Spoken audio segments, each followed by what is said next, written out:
Here's the rise of Kendrick Nunn. He wasn't the rookie that the Miami Heat thought would lead them to the next stage. They thought that was Tyler Hero, who still is an amazing player and dropped 29 last week. But Kendrick Nunn is breaking records for the Miami Heat. So here's my thoughts on Kendrick Nunn, here's my comparison, and let me know what you think down below. Do you think this is a fluke, or do you think he can keep it up? Kendrick Nunn is the first player with 100 plus points in his first 5 career games since Kevin Durant in the 2007-08 season. Durant was drafted 2nd overall. Kendrick Nunn was undrafted. He's also scored more points through his first 5 games than every number 1 pick since Shaquille O'Neal. Now, is this really going to continue? Well, probably not. But it is an amazing story, and as one of the biggest Heat fans in the NBA community, I feel like I can break down not only his game, but also his role pretty well. So let's get into it. First of all, if you enjoy these types of videos and NBA content, be sure to smash that like button. It would be amazing if we could reach 1,000 likes for the next video. And if you're new around here, be sure to hit that subscribe button to watch more NBA content every single week. With that said, I just want to say a massive shout out to DKM because he called this like a year early. He made a video on Kendrick Nunn like a year ago, so shout out to him, and it's pretty dope. Before Kendrick Nunn became a popular name in the opening week of the NBA season of 2019, he was really not much of a name at all. Nunn was overlooked by every single team in the league last year. The Golden State Warriors though, they gave him a chance, but only in the G League. In fact, even with the Santa Cruz Warriors, he would barely start in most games. But in fact, when you look deeper, you can see the potential in the making, especially during his college days. During his senior season at Oakland University, Nunn was the nation's 2nd leading scorer, averaging 25.9, almost 26 points per game, trailing none other than Oklahoma's Trae Young at 27.4. That terrific work on the offensive end allowed him to be named the first team All-Horizon League and as the Horizon League Player of the Year. We now look at Trae Young as one of the best shooters in the NBA and one of the most talented scorers that we have, which is why Kendrick Nunn's play shouldn't be as shocking as it is. But as a typical undrafted rookie who's playing great, that is the reason why we're all surprised, and it's also a really good story. There are some people that are questioning how Kendrick Nunn could actually go undrafted. He was the 2nd highest scorer in the NCAA during his lone season at Oakland, and had it not been for one of the greatest scorers that we have in the league in Trae Young, he would have probably been the top scorer. But that wasn't the reason he went undrafted, or that he actually went to Oakland in the first place. He actually got himself into a pretty sticky situation. He got into an off-the-court incident that led him to his dismissal of the University of Illinois, and those charges were eventually dismissed, but Kendrick Nunn, obviously with that reputation, probably didn't get the respect that he deserved from NBA scouts, which is why he could have gone undrafted. Now obviously, while Kendrick Nunn has definitely been the biggest surprise, it still has only been 5 games. There are other rookies that obviously have definitely shown what they can do. Ja Morant, RJ Barrett, Zion Williamson is still yet to return. Even his teammate Tyler Hero has also balled out. So there are a lot of rookies that could win the Rookie of the Year this season, but it's pretty cool to see a guy that was undrafted lead the Rookie of the Year race so far, simply because, well, he was undrafted and nobody expected this. And let's be honest here, everybody loves a good underdog story. He's definitely made the most out of his minutes, especially in the preseason, with his 40-point performance against James Harden, Russell Westbrook, and the Houston Rockets. That actually continued into the season, with him obviously having incredible performances, not only for a rookie, but for any player in this league. In his first ever game, he scored 24 points, then 18 against the Bucks, 25 against Minnesota, 17 against the Hawks, and then 28 against the Hawks. In each of those games, except one, he's got 2 steals. He's averaging 48% from 3, 51% from the field goal in 31 minutes per game. To start off the way that he has, it's not only amazing, but it's historic. The one thing that's really good, not only for him, but also for the Miami Heat, is that he was always going to end up with the starting point guard position if he could prove that he deserved it.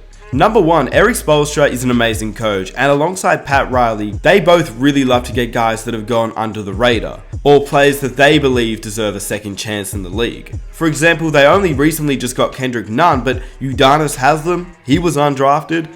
Hassan Whiteside, he came from the G League. Well, at the time, I'm pretty sure it was the D League. So Pat Riley and Erik Spoelstra love to bring in guys that they see fit for the Miami Heat culture.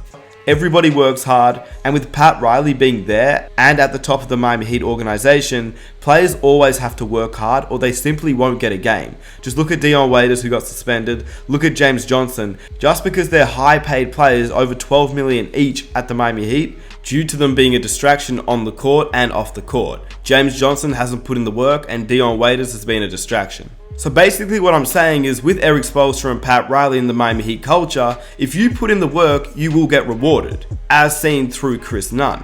If not, you won't get rewarded and you'll be sitting on the bench, such as James Johnson and Dion Waiters. And from what we've seen, Kendrick Nunn has the work ethic and is willing to put in the work, which is why he deserves his starting role. Last season, the Heat tried running Justice Winslow at the point guard position. At times, he looked really good. At times, we could see that he really wasn't a true point guard, and it was just a little bit of an experiment.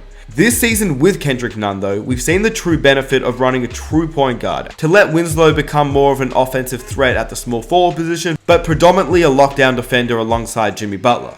Plus, with Kendrick Nunn there, it actually frees up more space for Justice Winslow to drive in and get his own shot, in which we saw in the opening game of the season, Winslow had 27 points. Plus, when Kendrick Nunn can't defend bigger point guards like Ben Simmons and Lonzo Ball, we do have Justice Winslow who can play the point guard position if need be. But then when you look at the Miami Heat roster, we still have Goran Dragic, who was once an all-star point guard. But he said that he wants to become a sixth man for the Miami Heat, let Kendrick Nunn do his thing, and as the Miami Heat needed a scoring punch off the bench, this is perfect for the Heat. But the reason why Kendrick Nunn fits so well with Miami is that his 6'2" frame is perfect for Miami. They needed speed, they needed quickness, and they needed scoring. Nunn is incredibly fast, and from what we've seen, it's pretty hard to stay in front of him. He can create his own shot, and he has already shown that he's more than capable of attacking the rim without any fear. He also has surprising bounce, which has allowed him to take some near poster dunks, and his defense has also been really solid, averaging almost 2 steals per game. Nunn has been excelling at both ends of the floor, which was something that was very unexpected as he was primarily a scorer coming into Miami. His scoring though, yeah, it's obviously his biggest strength, clearly, but it's his ability to play off his teammates which is really allowing the Heat to spread the floor. Even as an undersized spot-up shooter, he is cash, reminding me a little bit of Isaiah Thomas when he played for the Boston Celtics, just a little bit taller. Now, he may not ever be as good as Isaiah Thomas was when he played for the Boston Celtics, but he's really not that far from it. He's taller, he can play better defense, but his ability to catch and shoot and create his own shot is really similar. In fact, he's the comparison that I want to look at, and he's also got a similar story that I want to talk about. Number one, both Kendrick Nunn and Isaiah Thomas are great success stories that prove hard work and passion can get you places. We know that Kendrick Nunn was undrafted, and Isaiah Thomas, he was also one pick away from nearly being undrafted, as he was selected with the final pick of the 2011 draft, 60th overall. Both players are left-handed guards who can play on or off the ball. They're both very athletic, and yes, I know some people may think Isaiah Thomas athletic. The man was athletic. He doesn't really throw it down anymore, but he can, trust me. The man could jump out the gym. Before he entered the league, Isaiah Thomas could throw it down, but he tends to not do it in games. Kendrick Nunn, on the other hand, he loves to get up and throw down. He hasn't really done it too many times this season, but when he has, you can see the explosiveness, and he's almost dunked on a few players in the league so far. He is a little bit different to Isaiah Thomas in terms of getting to the rim, but Kendrick Nunn has a pretty good floater game, and Isaiah Thomas definitely used his floater game when attacking the basket too. But what their similarities are most common in is the fact that they are both excellent at using their bodies to protect the ball from bigger, stronger opponents, and obviously they are both capable shooters with range or a mid-range pull-up or from the three-point line. Obviously, both have excellent quickness with a first step that allows them to blow by their defender, and they are both great at using a quick first step and a hesitation to get to their spot on the floor, either to rise up or finish around the rim. Isaiah Thomas was able to, and still is able to, play as a starter or as a guy off the bench and be a constant go-to player. I think that's how I envision Kendrick Nunn as well. It's hard to really judge how his career will pan out, obviously because he hasn't really played that many games in the league, but what we've seen from his first 5 games has really surprised me, and I think I do see a little bit of Isaiah Thomas in him. I think he'll be a solid player in the league and contribute to any team that he's on. His stellar perimeter shooting combined with his explosiveness as an on-ball driver allowed him to be one of the best scorers in college, and I think he'll just reproduce that in the NBA. Now that he has the confidence, it's hard to see him back down.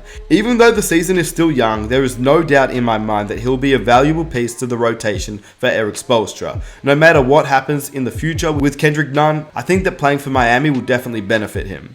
Kendrick Nunn is athletic, he's skilled, he's a combo guard that can definitely shoot and score the ball at will, but he can also defend. So I think that he has all the tools to be a great player in this league.